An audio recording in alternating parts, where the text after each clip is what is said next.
Hello student, good morning. कैसे हैं आप लोग? अच्छे होंगे। और टॉपिक पे बात करते हैं।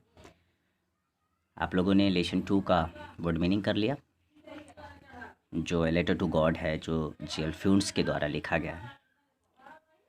इसके पहले वाली वीडियो में हमने आपको वर्ड मीनिंग करवा दिया और आज मैं इसको एक्सप्लेन करने वाला हूँ, दूसरे चैप्टर को एक्सप्लेन करने वाला हूँ।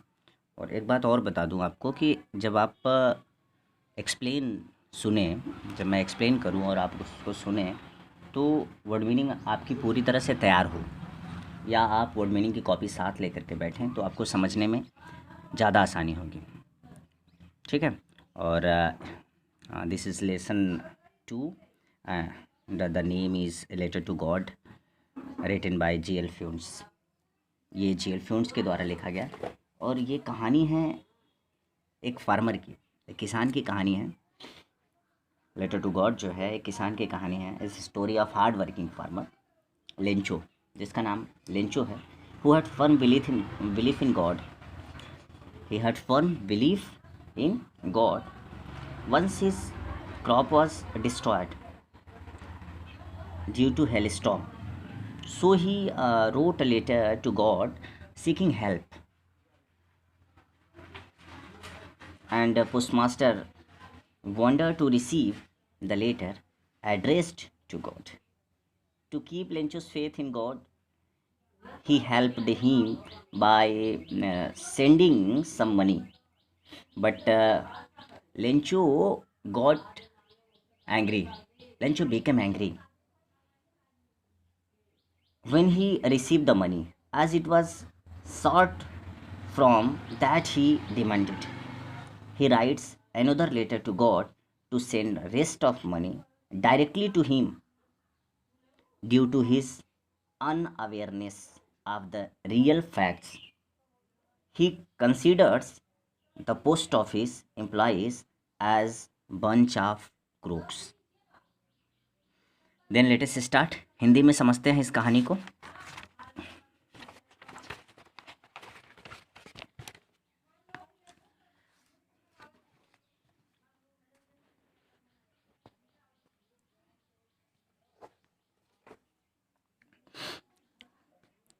पहली लाइन है, the house the only one in the entire valley, एकमात्र घर संपूर्ण घाटी में, set on the crest of a low hill, जो निचली पहाड़ी के सबसे ऊंची चोटी पर स्थित था। फ्रॉम दिस हाइट, इस ऊंचाई से, वन कुड सी, कोई भी देख सकता था, द रिवर, नदी को, and the field of राइव corn, और पके हुए अनाज के खेतों को, डॉटेड, लदे हुए, विद द फ्लावर्स, और फूलों से लदे हुए खेतों को, दैट ऑलवेज, जो सदैव, प्रॉमिस्ड, आशा बांधते हैं, ए गुड हार्वेस्ट, एक अच्छी फसल का। द हाउस, एक घर, द ओनली वन, अकेले, इन द इंटायर वैली, संपूर्ण घाटी में, सेट ऑन द क्रिस्ट, जो चोटी पर स्थित था, ऑफ ए लो हिल, निचली पहाड़ी के, फ्रॉम दिस हाइट, इस ऊंचाई से, वन कुड सी, कोई भी देख सकता था, द रिवर, नदी को, and the field of ripe corn, और अनाज के पके हुए खेतों को, डॉटेड विथ फ्लावर्स, और फूलों से लदे हुए खेतों को, that always promised a good harvest, जो एक अच्छी फसल की, जो सदैव एक अच्छी फसल की आशा बांधते। द ओनली वन थिंग, केवल एक चीज़ की आवश्यकता थी। केवल क्या? एक चीज़ की आवश्यकता थी। वो क्या थी? ये अर्थ है, अर्थ को, ज़मीन को केवल एक चीज़ की आवश्यकता थी, वॉज ए डाउनपोर, एक मूसलाधार बारिश की, आर एटलीस्ट अ शावर, या एक थोड़े से बौछार की, इसकी आवश्यकता थी।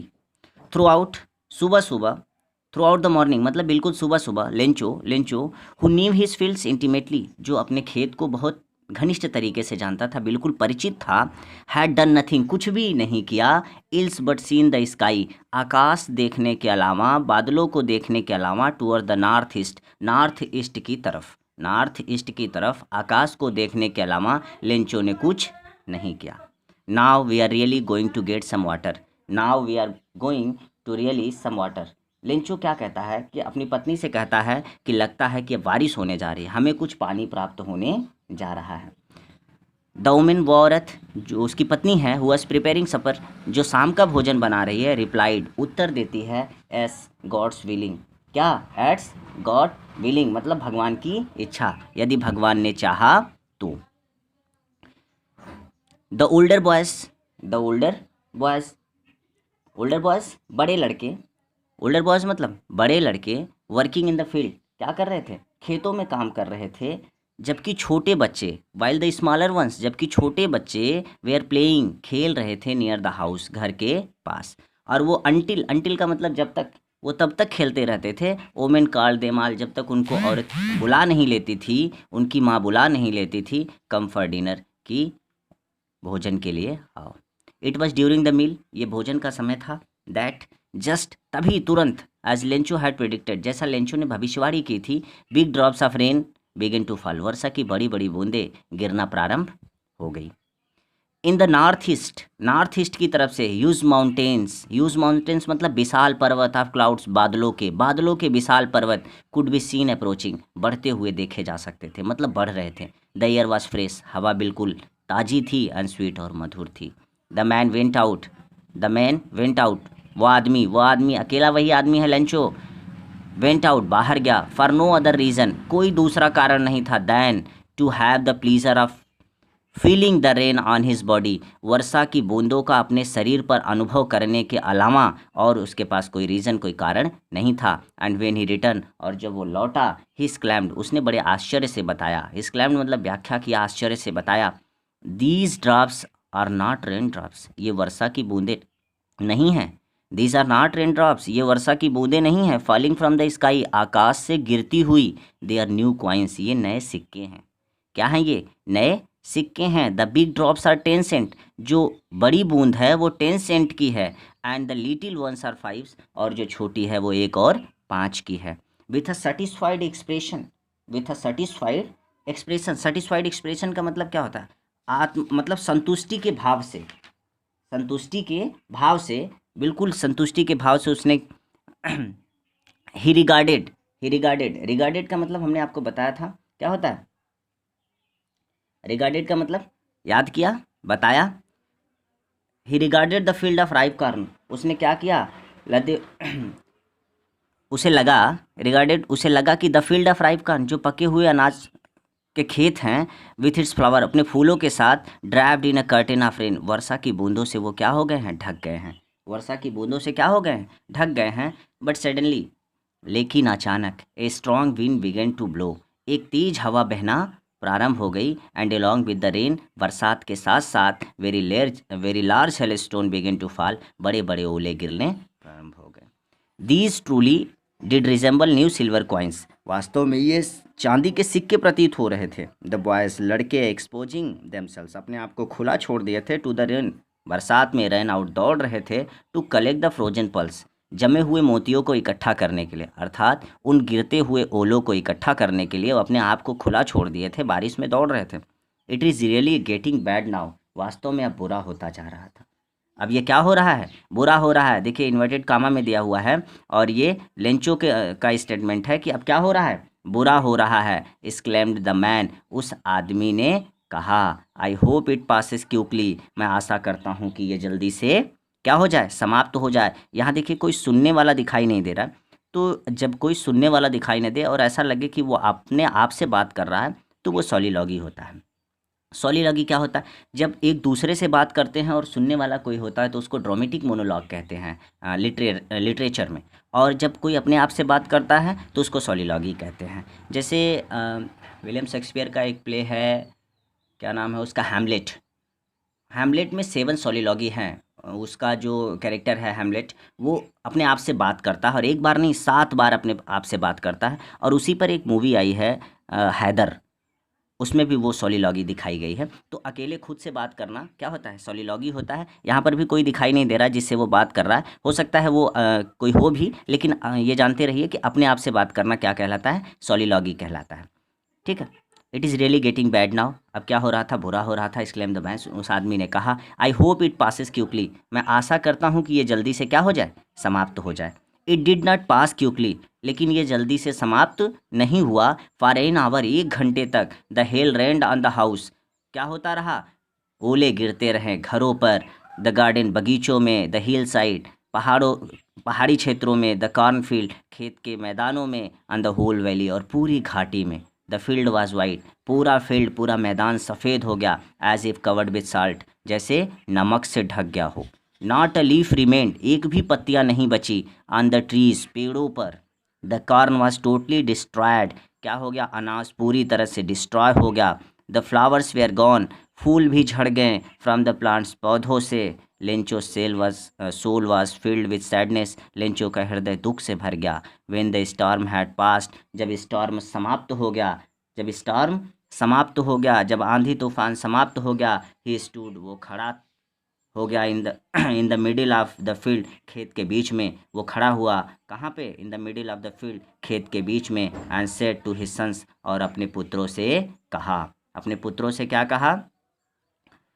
ए प्लेग ऑफ लोकट्स, टिड्डियों की जो महामारी आती है, टिड्डियों का जो झुंड आता है, would have left more than this, इससे ज़्यादा छोड़ देता है।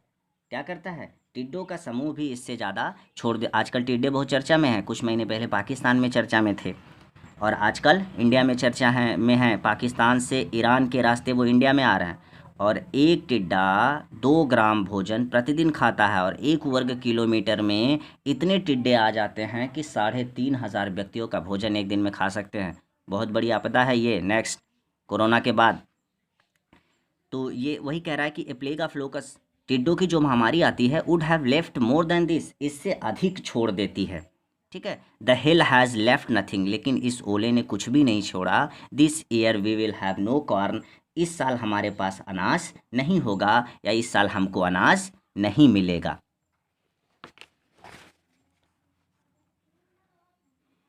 अगला है, that night was a sorrowful one, वह रात्रि एक दुखद रात्रि थी। वह रात्रि एक दुखद रात्रि थी। कैसी रात्रि थी वो? दुखद रात्रि थी। और उसके बाद क्या कह रहा है? All our work for nothing, कह रहा है कि हमारा सारा काम व्यर्थ था, हमारा काम सारा कुछ बेकार हो गया। There is no one who can help us, कोई भी नहीं है जो हमारी सहायता कर सके। और क्या कह रहा? We will all go hungry this year, इस वर्ष हम सभी क्या रहेंगे? भूखे रहेंगे। इस वर्ष हम सभी भूखे रहेंगे। But in the hearts of all, लेकिन सभी लोगों के हृदय में, who lived in the solitary house, जो उन अकेले घर में रहते थे, in the middle of the valley, घाटी के बीच में, there was a single hope, एकमात्र आशा थी, हेल्प फ्रॉम गॉड। क्या थी? हेल्प फ्रॉम गॉड, भगवान से मदद। एकमात्र उनकी आशा थी, किससे? भगवान से मदद। ठीक है। डोंट बी अपसेट, लेंचो अपने परिवार के से कहता है, क्या कहता है? ज़्यादा परेशान मत हो। Even though this seems like a total loss, ऐसा प्रतीत हो रहा है कि सब कुछ समाप्त हो गया है, सब कुछ समाप्त हो गया है। रिमेंबर, लेकिन याद रखो, क्या याद रखो? No one dies of hunger, कि कोई भी भूख से नहीं मरता। याद रखो कि कोई भी भूख से नहीं मरता। No one dies of hunger, कोई भी भूख से नहीं मरता। दैट्स वाट दे से, दैट्स वाट दे से, लोग ऐसा भी कहते हैं। क्या कहते हैं? No one dies of hunger, कि कोई भी भूखो नहीं मरता, कोई भी भूखो नहीं मरता। दैट्स व्हाट दे से, ऐसा भी लोग कहते हैं। क्या कहते हैं लोग? दिलासा दे रहा है अपनी फैमिली को, कह रहा है कि ऐसा भी लोग कहते हैं, no one dies of hunger, कि कोई भी भूख से नहीं मरता। ऑल थ्रू द नाइट, पूरी रात, पूरी रात क्या हुआ? Lencho thought only of his one hope, केवल अपनी एक आशा के बारे में वो सोचता रहा, अपनी केवल एक आशा के बारे में सोचता रहा। कौन सी आशा? द हेल्प ऑफ गॉड, भगवान से मदद। हुज आइज, भगवान के लिए कह रहा है, भगवान की कह रहा है द हेल्प ऑफ गॉड, इसी के बारे में सोचता रहा कि किससे? भगवान से मदद के। हुज आइज, जिनकी आंखें, as he had been instructed, क्या कह रहा है? जिनकी आंखें हर चीज़ देखती रहती हैं, इंस्ट्रक्टेड, सी एवरीथिंग, निर्देशित करती रहती हैं, देखती रहती हैं सब कुछ। Even what is deep in one's conscience, यहाँ तक कि किसी के अंतर आत्मा में क्या है, वो सारी चीज़ें ये किसकी आंखें देखती रहती हैं? गॉड्स आइज देखती रहती हैं। इसको फिर से देख ले, दैट्स व्हाट दे से, दैट्स व्हाट दे से। ये लेंचो क्या कर रहा है? अपने परिवार को दिलासा दे रहा है। क्या दिलासा दे रहा है? उम्मीद दे रहा है। लेंचो कहता है क्या सब कुछ तो नुकसान हो गया है, लेकिन फिर भी कोई भी भूख से नहीं मरता। दैट्स व्हाट दे से, ऐसा भी लोग कहते हैं, no one dies of hunger, की कोई भी भूख से नहीं मरता। ऑल थ्रू द नाइट, पूरी रात्रि, लेंचो थॉट, लेंचो सोचता रहा, only of his one hope, अपनी केवल एक आशा के बारे में, द हेल्प ऑफ गॉड, भगवान से मदद। कौन से भगवान से मदद? उस भगवान से हुज आईज, जिनकी आंखें, as he had been instructed, क्या देती रहती हैं? देती हैं, निर्देशित करती हैं, सी एवरीथिंग, सब कुछ देखती हैं, even what is deep in one's conscience, कि किसी के अंतर आत्मा में क्या है। डीप अंतर आत्मा मतलब गहराई में क्या है, अंतरात्मा की गहराई में क्या है, वो भी देखती रहती हैं। आज के लिए बस इतना ही। Thank you.